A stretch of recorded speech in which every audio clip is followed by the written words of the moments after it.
Hi everyone, welcome back to the channel. So I've been using the Oculus app to manage my VR headset, but recently it stopped launching and wouldn't connect to my device.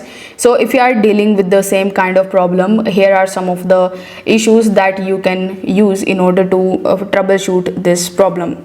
So first of all, you just have to come out of your Oculus app completely, and then you just have to simply go to the settings of your device. In your settings, you just have to scroll down and tap on apps.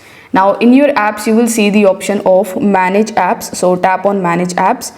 Now over here, you need to simply search for Oculus application, and once you are able to find this app, you just have to simply tap on it and then tap on the storage option. Now in your storage, you will see the clear data option. So tap on clear data, then tap on clear cache and then press OK.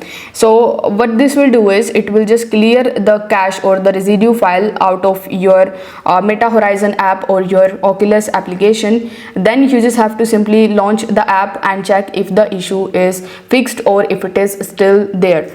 If you see that the issue is not fixed, so I would highly recommend you to open your Google Play Store or App Store, and over here you need to simply search for Oculus app.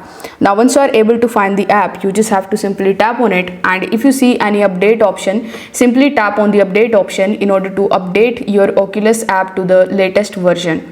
Then you need to open your app and check if the issue is still there or not. Now if you see that the issue is still there, it is not fixed at all, you can just try this method in which you need to simply tap on the uninstall option and uninstall the Meta Horizon app or the Oculus app out of your device. Then tap on the install button and you need to simply reinstall this application in your device, and it is going to definitely fix a lot of problem. So if this video helped you out, give it a like and subscribe to the channel. Thanks for watching.